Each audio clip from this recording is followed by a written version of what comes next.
అంటే రాజకీయాలలో సంక్షేమంతో పాటు అభివృద్ధిని కూడా సమానంగా తీసుకెళ్లగలిగేవాడే నాయకుడు. కాబట్టి సంక్షేమాన్ని నమ్ముకుని అభివృద్ధిని గాలి కుదిరేసినటువంటి వ్యక్తి జగన్మోహన్ రెడ్డి. కాబట్టి తర్వాత ఒక గొప్పవాళ్ళు పెద్దవాళ్ళు ఎవరైనా ఒక సలహా చెప్తే సలహాలు స్వీకరించడు.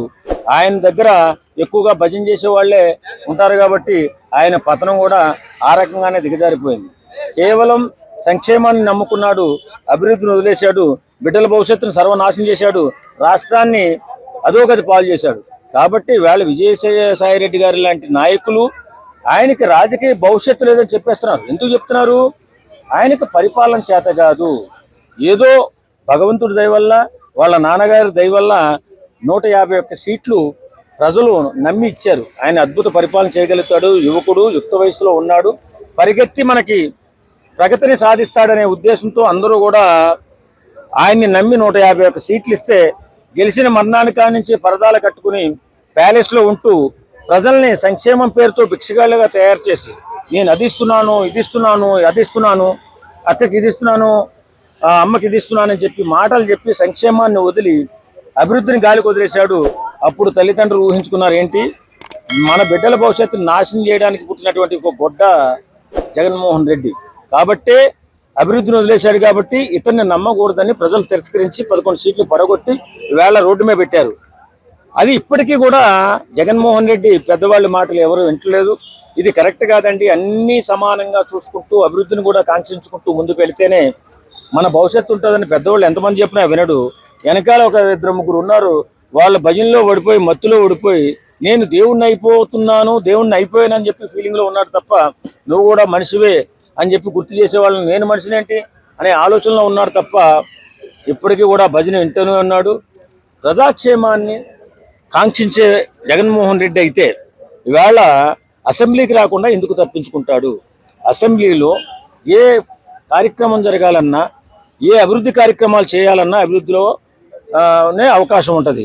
అక్కడ అభివృద్ధి చేసుకోవాలంటే అక్కడే అన్ని పనులు కూడా పుటప్ చేసుకోవడం అవకాశం ఉంటుంది.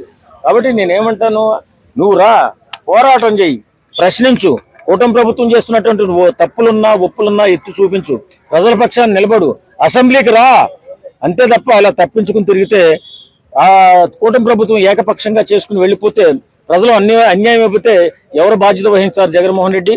కాబట్టి నేను జగన్మోహన్ రెడ్డి గారికి ఒకటే చెప్తున్నా, జగన్మోహన్ రెడ్డి గారు ఇప్పటికైనా కళ్ళు తెరవండి, మీ చుట్టూరు ఉన్నటువంటి వ్యక్తుల భజనలు వినకండి, ప్రజల పక్షాన్ని నిలబడండి, అసెంబ్లీకి రండి, ప్రశ్నించండి, పోరాటం చేయండి, ప్రజల పక్షాన్ని నిలబడి వారికి న్యాయం చేయండి.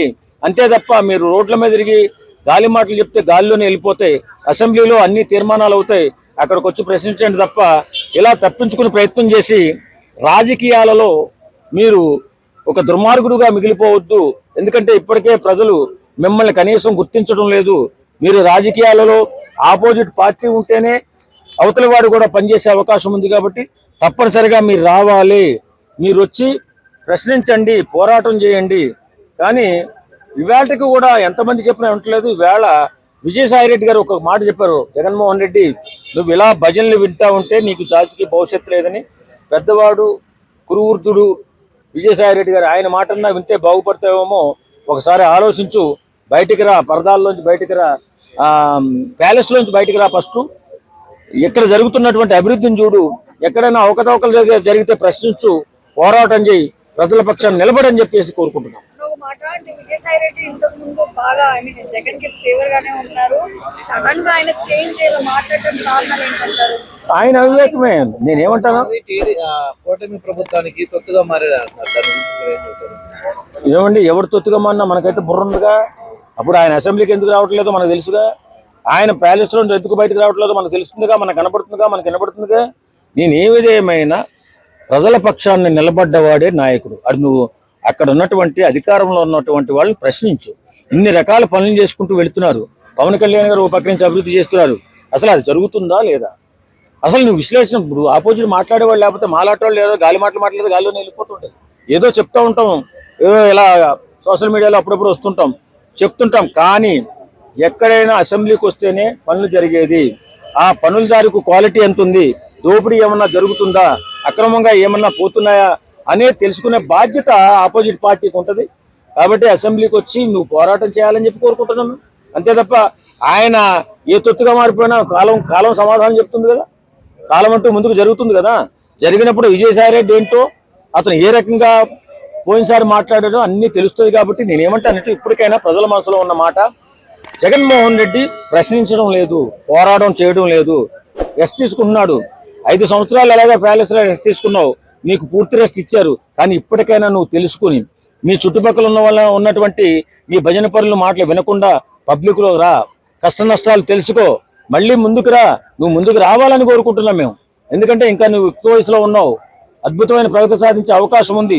మీ నాన్నగారి దీవులు ఇంకా ఉన్నాయి, ఇంకా మీకు 40% ఓట్ షేర్ ఉంది, అభిమానులు ఉన్నారు. ఇప్పుడు నువ్వు పడుకుంటే ఇంక అభిమానులు ఎక్కడ ఉంటారు? వెళ్ళిపోయి ఉంటారు ఇప్పుడు.